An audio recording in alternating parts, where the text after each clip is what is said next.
નમસ્કાર, દૂરદર્શન સમાચારમાં આપનું સ્વાગત છે। શરૂઆત કરીએ મુખ્ય સમાચારથી। મોદી સરકાર માટે માર્ગદર્શક મંત્ર તરીકે વિકાસ અને સુશાસન હોવાનું કહે છે કેન્દ્રીય મંત્રી વેંકૈયા નાયડુ। એફોર્ડેબલ હાઉસિંગ ક્ષેત્રના 250 પ્રોજેક્ટનું મંગળાચરણ કરાવવા માટે ગાંધીનગર પહોંચ્યા શહેરી વિકાસ મંત્રી।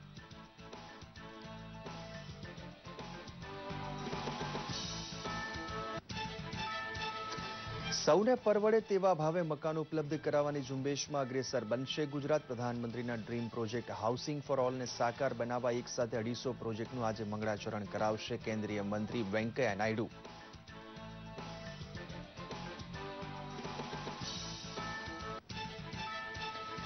કેન્દ્રીય મંત્રી વેંકૈયા નાયડુએ કહ્યું, ભાજપની મહેનતને પ્રતાપે ગુજરાતનો બેનમૂન વિકાસ થયો હોવાના પુરાવા રૂપે દરેક ચૂંટણીમાં કમળને મળે છે જનતાના આશીર્વાદ।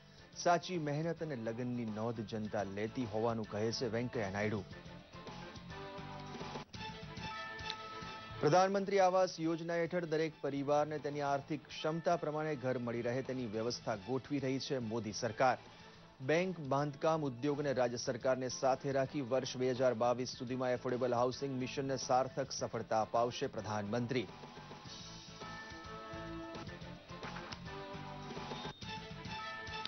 રાજકોટમાં 154 કરોડના ખર્ચે બસ સ્પોટ બાંધવાના પ્રોજેક્ટનું ભૂમિપૂજન કરે છે મુખ્યમંત્રી। રાજકોટની આધુનિક કાયાપલટ સાથે એઇમ્સ જેવી હોસ્પિટલ મળવાની શક્યતા વ્યક્ત કરે છે વિજય રૂપાણી।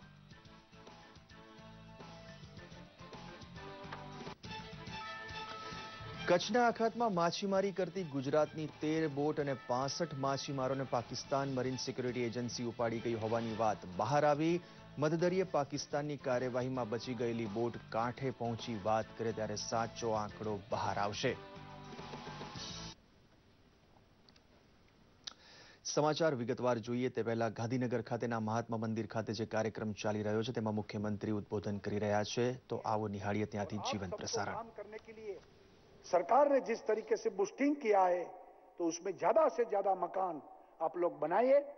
गवर्नमेंट आपके साथ है और हम सब लोग साथ में मिलकर जल्दी से जल्दी अच्छी तरह से जो कानून में भी तकलीफ है वो हम सब लोग आपके साथ उसमें से भी समाधान निकालेंगे और यानी कि एक अच्छा एटमॉस्फेयर में।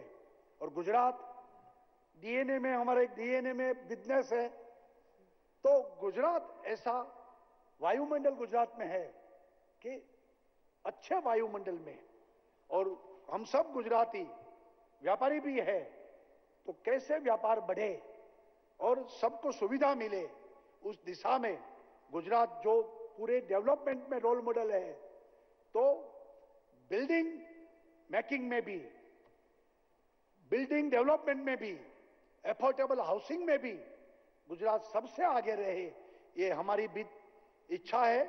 और आप सब लोगों को फिर से गुजरात में आप सबका स्वागत है और शुभकामनाएं देता हूं कि एफोर्डेबल हाउसिंग में आने वाले दिन में जल्दी से जल्दी ज्यादा से ज्यादा मकान बनाते हुए स्कीम लॉन्च करते हुए सभी को ये सुविधा प्राप्त हो। और बिल्डिंग डेवलपमेंट में भी आप सभी लोगों को एक इंडस्ट्रीज का जो दर्जा मिला है उसमें आप बाकी इंडस्ट्रीज के साथ आपका भी ग्रोथ हो, ऐसी शुभकामना के साथ आप सभी लोगों को धन्यवाद देता हूं। રાષ્ટ્રપતિ પ્રણવ મુખર્જી ડિજિટલ ચૂકવણીને પ્રોત્સાહન આપવા માટે શરૂ કરવામાં આવેલી લકી ગ્રાહક યોજના અને ડિજીધન યોજનાનો મેગા ડ્રો આજે કરશે। રાષ્ટ્રપતિ ભવનમાં એક સમારોહનું આયોજન કરીને આ યોજનાનો મેગા ડ્રો હાથ ધરાશે। સરકારે વિમુદ્રીકરણ બાદ ડિજિટલ લેણદેણને ઝડપી બનાવવા ગત વર્ષે 25 ડિસેમ્બરે જનતા માટે લકી ગ્રાહક યોજના શરૂ કરી હતી। તેમજ વ્યાપાર માટે ડિજીધન વ્યાપાર યોજના શરૂ કરવામાં આવી હતી। આ યોજના હેઠળ દરરોજ 15,000 ગ્રાહકોને 1,000 રૂપિયાનું ઇનામ આપવામાં આવે છે અને દરેક અઠવાડિયે ગ્રાહકોને 1 લાખ રૂપિયાનું ઇનામ, જ્યારે વેપારીઓને 50,000નું ઇનામ આપવામાં આવે છે। સરકારે 30 માર્ચ સુધી દેશના દરેક પ્રદેશમાં 90 ડિજીધન મેળાનું આયોજન કર્યું હતું। નાની મોટી કમાણી ધરાવતો દરેક પરિવાર ઘરનું ઘર ખરીદવાનું સ્વપ્ન સાકાર કરી શકે તેવો અવસર સૌને ઉપલબ્ધ બને તેવો ડ્રીમ પ્રોજેક્ટ પ્રધાનમંત્રીએ શરૂ કરાવ્યો છે। દેશભરમાં અનેક સ્થળે એક સાથે 250 એફોર્ડેબલ હાઉસિંગ પ્રોજેક્ટ શરૂ કરવા માટે સહિયારું મંગળાચરણ ગાંધીનગરમાં યોજાઈ ગયું। પ્રસ્તુત છે એક રિપોર્ટ। તમામ દેશવાસીઓને પોસાય તેવા ભાવે ઘરનું ઘર આપવા માંગતા પ્રધાનમંત્રી મોદીનું સ્વપ્ન સાકાર કરવાની દિશામાં સૌથી નક્કર કદમ ગાંધીનગરમાં ભરાયું ત્યારે એફોર્ડેબલ હાઉસિંગનું મહત્વ સૌને સમજાયું હતું એક સાથે 250 પ્રોજેક્ટનું એફોર્ડેબલ હાઉસિંગ ક્ષેત્રમાં મંગળાચરણ કરાવવા કેન્દ્રીય મંત્રી વેંકૈયા નાયડુ હાજર હતા ये वो चाहिए अभी लोग कह रहे हैं हमको विकास चाहिए तेजी से विकास चाहिए हमको अपॉर्चुनिटीज चाहिए हमको प्रोग्रेस चाहिए हमको डेवलपमेंट चाहिए the new generation the young generation they want only development development development દેશની જીડીપીમાં 9% ફાળો આપતું આવાસ બાંધકામ ક્ષેત્ર 450 લાખ લોકોને પ્રત્યક્ષ કે પરોક્ષ રોજગારી આપે છે મકાનની મોટી માંગ ઓછા ભાવે મળતા ઘર માટે હોવાથી બાંધકામ ઉદ્યોગ સરકાર પાસે ઇન્સેન્ટિવની અપેક્ષા રાખે છે मोदी जी ने एक मिशन हाथ में लिया देश को शीघ्र गति से परिवर्तन करना mere government initiative alone will not suffice government alone cannot take this gigantic task of reforming the country and transforming the country we need people also to join सब काम सरकार करेगा हम बेकार बैठे तो चलेगा ये भावना अभी चलेगा नहीं नरेंद्र मोदी जी उसको स्वीकार करेगा नहीं everyone has to participate that's why this public private partnership PPP model that's why the FDI foreign direct investment also is allowed that's why lot of initiatives are being taken up for ease of doing business for ease of approvals earlier it was a red tape now the PM said put red carpet to the people private sector also should be involved CREDAI એટલે confederation of real estate developers of ઇન્ડિયાના પ્રમુખ જક્ષય શાહે કહ્યું હતું કે real estate regulatory authority અને જીએસટીનું આગમન થતા બાંધકામ ઉદ્યોગોનો વિકાસ માટેની ગુંજાઈશ બહાર આવશે Antyodaya uplifting the poorest of the poor that is the motto of this government secondly one of the major decisions taken by Modi government is to ensure decent house for a dignified living for all the poor countrymen by 2022 on the occasion of 75 years of independence of our country. A decent house is the most fundamental aspiration of every countryman and in fact a right. Accordingly, the central government have launched Pradhan Mantri Awas Yojana. This mission is a cornerstone of our commitment to inclusive development as we are engaged in ensuring a high growth trajectory for rapid economic development. And we draw our inspiration from this soil of Gujarat. This new India has no meaning if you don't ensure housing for all and that too a specific time frame. That's why the Prime Minister put 2022 as a deadline for roofing all Indians. વેપાર ઉદ્યોગ જગતમાં જેમ જવાબદારી સોંપી યુવા પેઢીનું ઘડતર કરવામાં આવે છે તેવી પરંપરા ભાજપમાં પણ છે It has been tradition of our country. Our elders, they used to give scope for others. They used to encourage the second generation. Now, sitting here not to speak politics, but I remember in the days of Sri Atal Bihari Vajpayee, Sri R. Krishna Advani, they all identified Pramod Mahajan, Narendra Modi, Venkaiah Naidu, Sushma Swaraj, Arun Jaitley, and so on and so forth.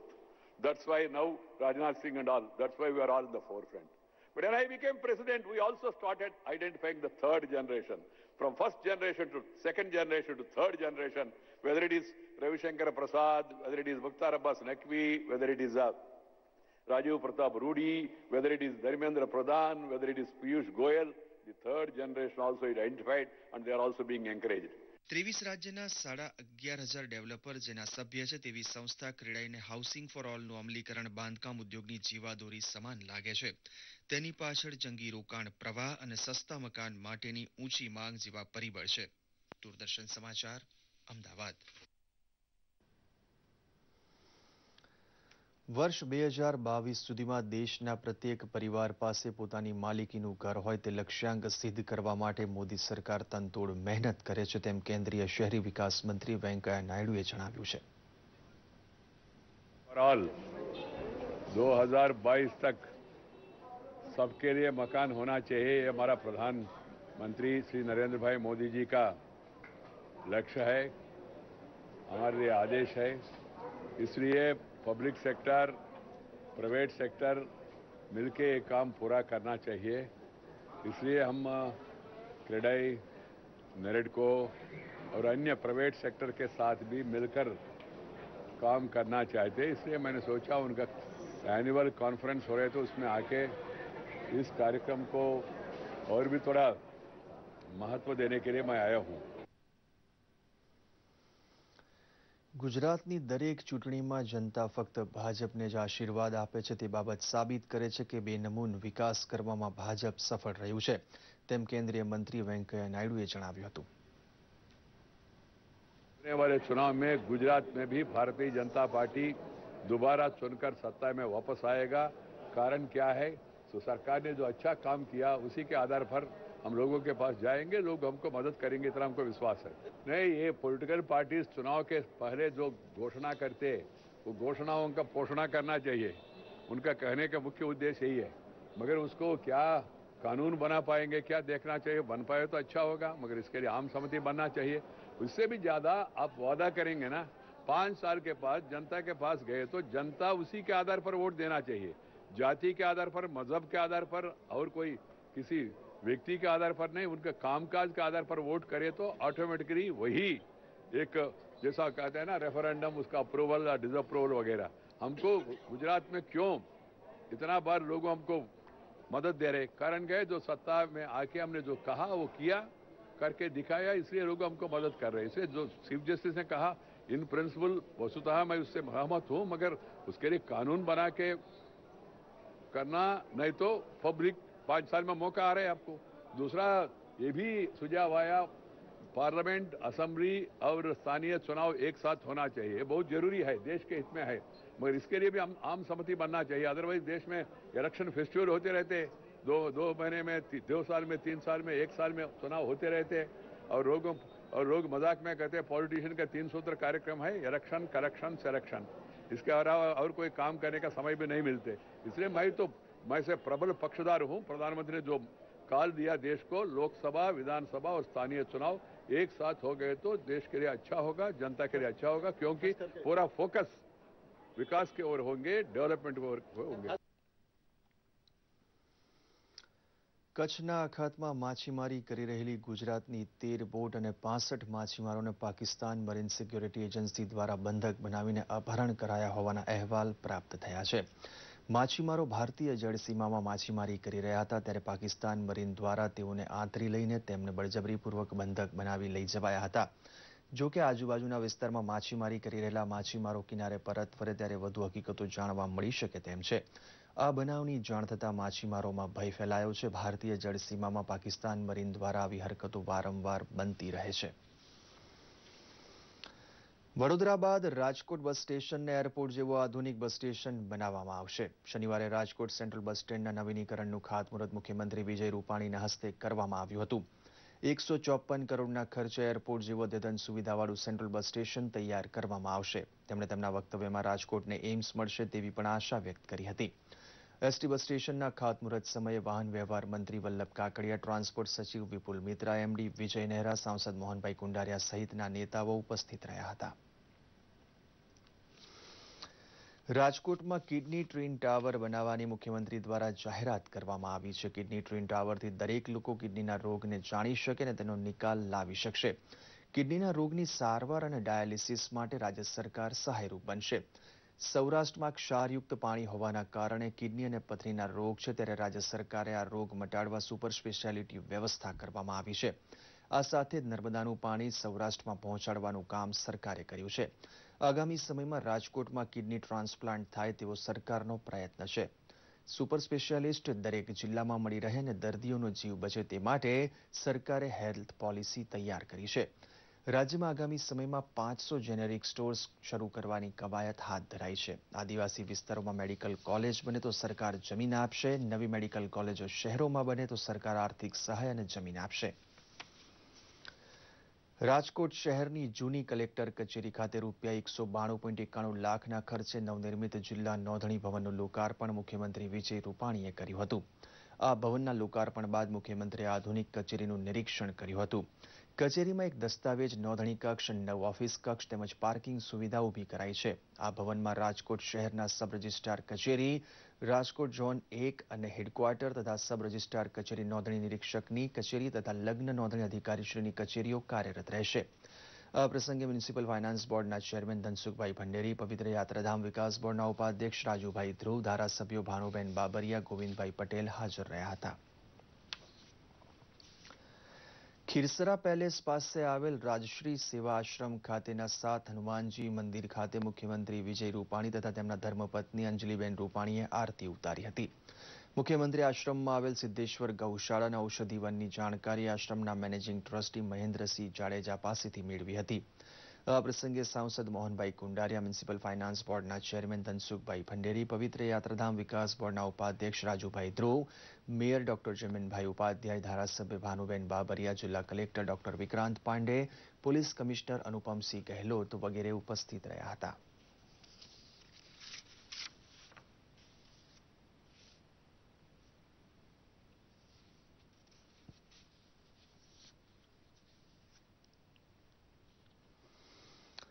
વડોદરામાં ગુજરાત ભાજપના આદિજાતિ મોરચાના પદાધિકારીઓની બેઠક યોજાતા રાષ્ટ્રીય સ્તરે સંગઠનની જવાબદારી સંભાળતા વી સતીશ તથા આદિજાતિ વિકાસ રાજ્યમંત્રી જશવંતસિંહ ભાભોર હાજર રહ્યા હતા. ગુજરાત વિધાનસભાની આગામી ચૂંટણીમાં 150 બેઠકો ઉપર કેસરીઓ લહેરાવાનો લક્ષ્યાંક પક્ષ પ્રમુખ અમિત શાહે આપ્યો હોવાથી વિજય પ્રાપ્ત કરવાની વ્યૂહરચના બેઠકવાર ઘડાવી શરૂ થઈ ગઈ છે. આદિવાસી સમાજના ઉત્થાન માટે ગંજાવર રકમની ફાળવણી વિવિધ યોજના હેઠળ મોદી સરકારે કરી છે, તેથી તેની માહિતી ખરા લાભાર્થી સુધી પહોંચાડવા માટે ભાજપ કાર્યકર કામે લાગી જાય તેવી અપેક્ષા બેઠકમાં રજૂ થઈ હતી. આજે મહાવીર જયંતિ છે. જૈન ધર્મના 24મા તીર્થંકરોમાં અંતિમ તીર્થંકર ભગવાન મહાવીરે અહિંસા અને માનવ પ્રેમનો સંદેશો આપ્યો છે. તેમના સત્ય અહિંસાનો સંદેશ કરુણામય સાદગીપૂર્ણ જીવન જીવવાની પ્રેરણા આપે છે. માનવ સમાજને અંધકારથી પ્રકાશ તરફ લાવનાર મહાપુરુષ ભગવાન મહાવીરનો જન્મ બિહારમાં લીચ્છી વંશમાં થયો હતો. જૈન શ્રદ્ધાળુઓ આ પાવન દિવસને મહાવીર જયંતિ રૂપે પરંપરાગત રીતે હર્ષોલ્લાસ અને શ્રદ્ધાપૂર્વક તેમજ ભક્તિભાવપૂર્વક ઉજવે છે. આ પ્રસંગે રાષ્ટ્રપતિ, ઉપરાષ્ટ્રપતિએ દેશવાસીઓને શુભકામના આપી છે. ધોરાજી સહિત ગુજરાતભરના જૈન સમાજ દ્વારા મહાવીર જયંતિની ભાવપૂર્વક ઉજવણીનું આયોજન કરવામાં આવ્યું છે.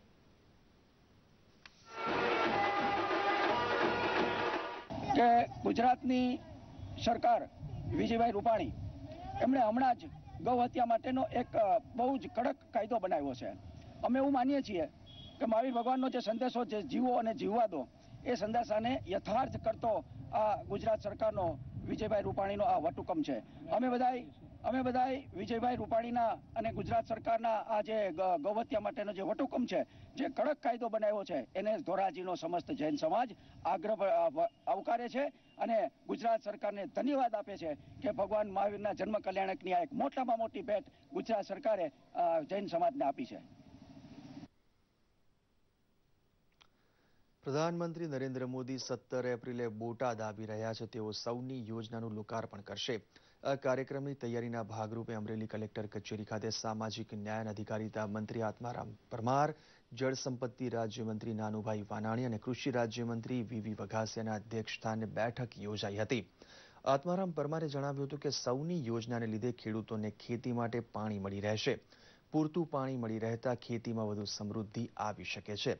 જનભાગીદારીને જોડીને કાર્યક્રમને વધુ સફળ બનાવી શકાય.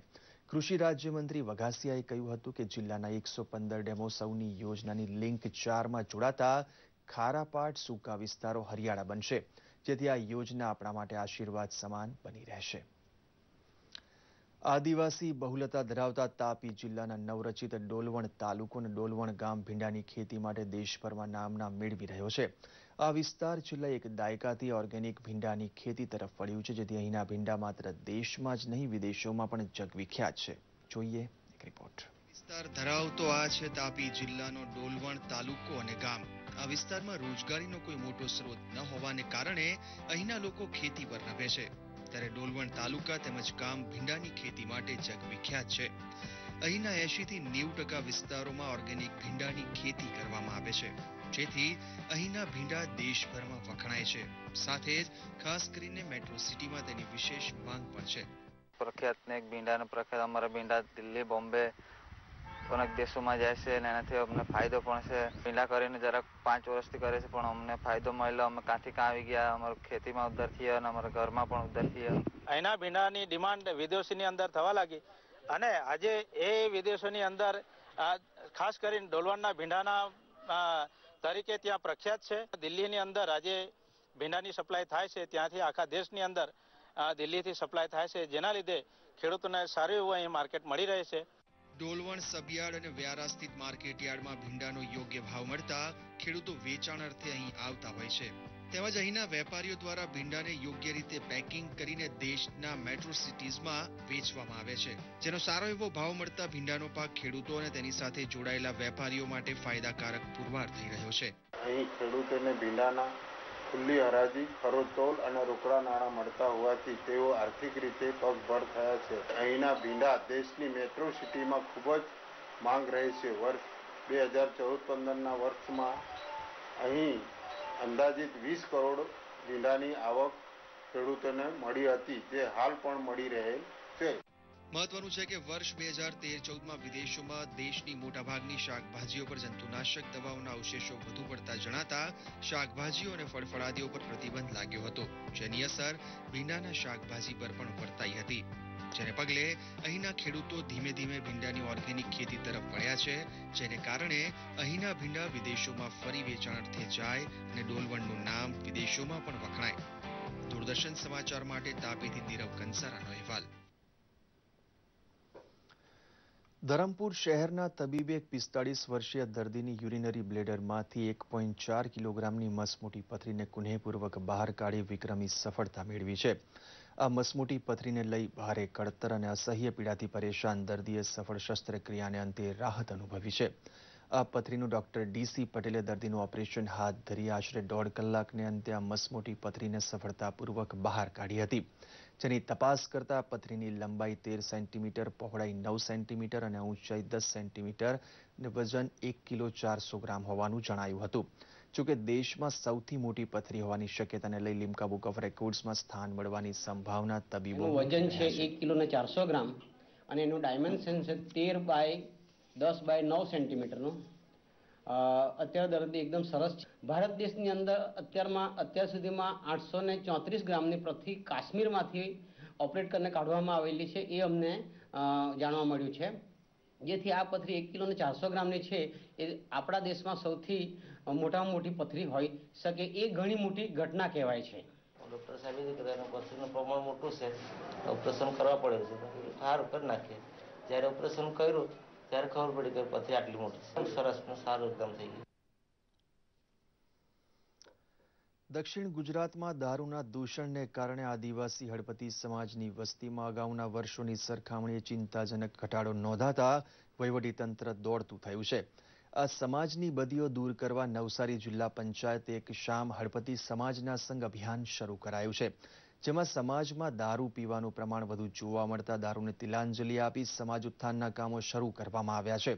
Doctor APJ Abdul Kalam foundation સાથે જોડાયેલા 6 IIM સ્નાતકો નવસારી જિલ્લાના અભ્યાસ માટે આવ્યા છે અને સમાજમાં અવિકસિત સમાજ માટે જિલ્લા વિકાસ અધિકારી દ્વારા થઈ રહેલા પ્રયાસની સરાહના કરી હતી. ખોટી જીવનશૈલીને લીધે પછાત રહી ગયેલા વર્ગના ઉત્થાન માટે યુવા પેઢી આટલી કાળજી રાખી ગામડે ગામડે ફરે તેને સારો દાખલો તો ગણવો જ પડે. ગીર સોમનાથ જિલ્લા સૂત્રાપાડા તાલુકાના ટીમડી ગામે વન વિભાગે ખુખાર દીપડીને પિંજરે પૂરી સાસણ એનિમલ કેર સેન્ટર ખાતે લઈ જવાતા ગામના લોકોને મોટી રાહત થઈ છે. ટીમડી ગામે છેલ્લા ઘણા દિવસથી રાત્રિના સમયે ખુખાર દીપડી શિકારની શોધમાં આવતી હતી, તે અનેક પશુઓનું મારણ કરતી હતી. ગામ લોકોએ વન વિભાગને જાણ કરતા વન વિભાગે પાંજરું મૂકતા દીપડીને પાંજરે પૂરવામાં સફળતા મળી છે.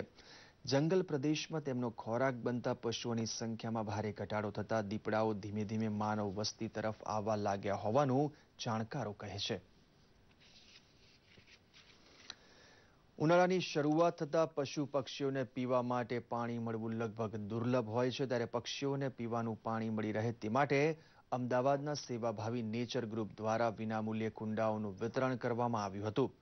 શહેરમાં ગરમી વધારે પડી રહી છે, ત્યારે પક્ષીઓના જીવ બચી જાય તે માટે છેલ્લા 3 વર્ષથી પક્ષીઓ માટે કુંડાનું વિતરણ કરવામાં આવે છે, તેમ સામાજિક કાર્યકર ધવલભાઈએ જણાવ્યું હતું. પરીક્ષાઓ પૂર્ણ થવાના આરે છે અને ગરમીનું પ્રમાણ વધતા સમર વેકેશનનો માહોલ સર્જાયો છે. બાળકો અને યુવાનો સ્વિમિંગ પુલમાં ધીંગામસ્તી કરે છે. સુરતના સરિતા સંકુલમાં ખાસ સમર બેચ શરૂ કરાઈ છે. બાળકો ટીવી જોઈ અને વિડીયો ગેમમાં સમય પસાર કરે તેના કરતાં તેઓને શારીરિક કસરત થાય તેવી પ્રવૃત્તિમાં વ્યસ્ત રહે તેવું વાલીઓ ઈચ્છે છે, જેથી તેમને સ્વિમિંગ તરફ વાળવામાં આવે છે. સ્વિમિંગ કરવાથી બાળકોને શારીરિક વિકાસ થાય છે તેમજ તેઓ પૂરતી ઊંઘ પણ લે છે. શાળાના પુસ્તક છાપ ભણતરની સાથે શારીરિક સજ્જતા કેળવાય તેવી પ્રવૃત્તિ બાળકોને કરાવવી જોઈએ તેમ બધા માને છે.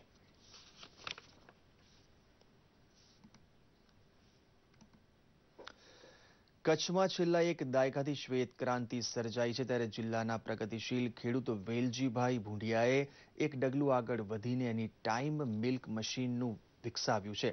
જી હા, વેલજીભાઈ ભુંડિયાએ ભુજોડી ખાતે નજીકના ફાર્મ હાઉસ પાસે લોકોને 24 કલાક દૂધ મળી શકે તેવા ઉમદા ઉદ્દેશ્યથી કચ્છનું સૌપ્રથમ મિલ્ક એટીએમ શરૂ કર્યું છે. પ્રસ્તુત છે એક રિપોર્ટ.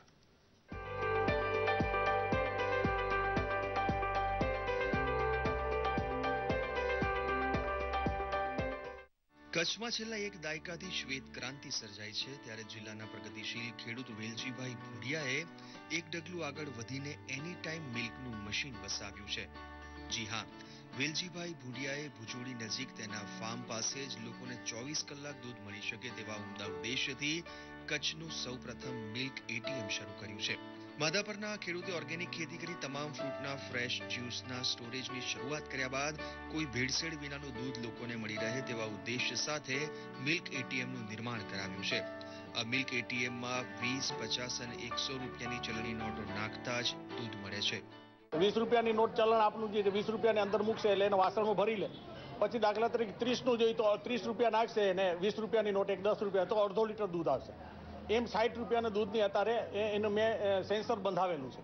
50 રૂપિયાની નોટ અને 10 રૂપિયાની નોટ આ બે નોટ અંદર મૂકશે એટલે 1 લીટર દૂધ એની અંદર એટીએમ એને ગ્રાહકને આપી દેશે. એટલે એમાં કોઈ વચ્ચે માણસ નહીં હોય.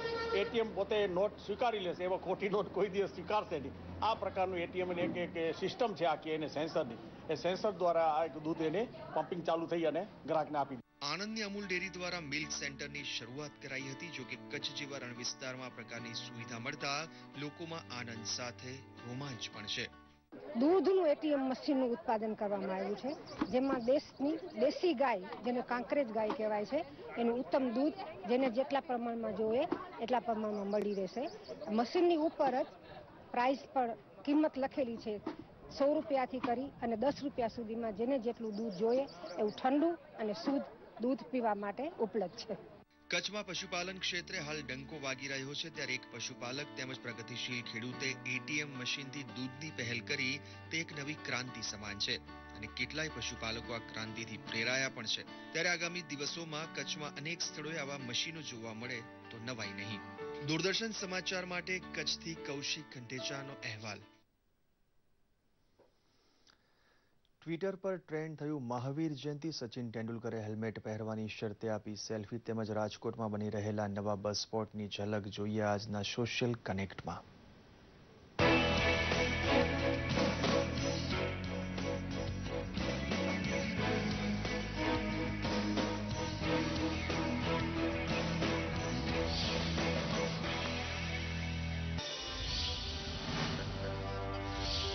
અહિંસા, અપરિગ્રહ અને શાંતિનો સંદેશ આપી સર્વાત્મા કલ્યાણની રાહ ચીંધનારા ભગવાન મહાવીરની જન્મજયંતિ નિમિત્તે આજે રાષ્ટ્રપતિ પ્રણવ મુખર્જી, પ્રધાનમંત્રી નરેન્દ્ર મોદી, ભાજપ રાષ્ટ્રીય અધ્યક્ષ અમિત શાહ, ગૃહમંત્રી રાજનાથ સિંહ, નાણામંત્રી અરુણ જેટલી, માહિતી પ્રસારણ મંત્રી એમ વેંકૈયા નાયડુ, સ્વાસ્થ્ય મંત્રી જગત પ્રકાશ નડ્ડા, કૃષિ મંત્રી રાધા મોહન સિંહ, સૂચના પ્રાદ્યોગિકી મંત્રી રવિશંકર પ્રસાદ તેમજ મંત્રીઓ મનસુખભાઈ માંડવિયા અને વિજય ગોયલે ટ્વીટ કરી શુભેચ્છા પાઠવી છે.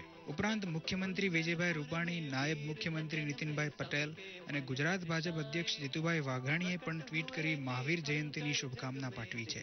સાથે સાથે લાખો લોકોએ ભગવાન મહાવીરના સંદેશાઓને ટ્વિટર પર વહેતા કર્યા તો હેશટેગ મહાવીર જયંતિ ટ્રેન્ડ થયું છે. પૂર્વ ક્રિકેટર સચિન તેંડુલકર કારમાં હતા અને ટ્રાફિક સિગ્નલ પર એક ચાહકે સેલ્ફી લેવા વિનંતી કરી ત્યારે એમણે સેલ્ફી તો આપી પણ એક શરત સાથે. જુઓ એમનો આ ફેસબુક વિડિયો. अच्छा एक प्रॉमिस करो, नेक्स्ट टाइम हेलमेट डालोगे, okay? It's dangerous for you ना, लाइफ प्रेशियस है बहुत, okay? Yes sir. Is that a promise? Yes sir. Thank you so much. 100%. Okay, helmet डालो भाई. રાજકોટના નવનિર્મિત બસ પોર્ટની ઝલક દર્શાવતો આ વિડીયો સીએમ ઓફિસ ગુજરાતની યુટ્યુબ ચેનલ પર પ્રસિદ્ધ કરવામાં આવ્યો છે. તત્કાલીન મુખ્યમંત્રી અને હાલના પ્રધાનમંત્રી શ્રી નરેન્દ્રભાઈ મોદીએ બસ સ્ટેન્ડને બસ પોર્ટ બનાવવાની હાકલ કરી અને વડોદરા, મકરપુરા, ગીતા મંદિર, રાણીપ, મહેસાણા અને અડાજણ એક પછી એક એમ 6 બસ પોર્ટનું નિર્માણ થયું. અને આપણા મુખ્યમંત્રી વિજયભાઈ રૂપાણીએ અમરેલી, ભુજ, જૂનાગઢ, રાજકોટ, ભરૂચ, નડિયાદ, નવસારી, પાટણ, મોડાસા અને પાલનપુર એમ બીજા 10 બસ પોર્ટને મંજૂરી આપીને એને ફાસ્ટ ટ્રેકમાં આગળ વધાર્યું. આખરે એ પણ આપણા રાજકોટના જ ને ઉપમુખ્યમંત્રી નીતિનભાઈના માર્ગદર્શન અને પરિવહન મંત્રી વલ્લભભાઈ કાકડિયાની પ્રતિબદ્ધતા સાથે ગુજરાત સ્ટેટ ટ્રાન્સપોર્ટ કોર્પોરેશને એક પછી એક કાર્યોને મિશન મોડ પર શરૂ કર્યા. પહેલા ભરૂચ અને હવે આપણું રાજકોટ. તો હવે થઈ જાઓ તૈયાર એરપોર્ટ જેવા બસ પોર્ટથી બસમાં ટેક ઓફ કરવા. કારણ કે હવે રાજકોટમાં પીપીપી ધોરણે 11,178 ચોરસ મીટરની વિશાળ જગ્યામાં બની રહ્યું છે એરપોર્ટ જેવી સુવિધાઓ વાળું બસ પોર્ટ. એટલે રંગીલા રાજકોટમાં હવે ઉમેરાશે એક નવો. દૂરદર્શન સમાચાર માટે સોશિયલ મીડિયા ડેસ્કથી ઋષિકુમાર પંડ્યાનો રિપોર્ટ. તો આ સાથે જ આ બુલેટિન સમાપ્ત કરીએ છીએ. નમસ્કાર.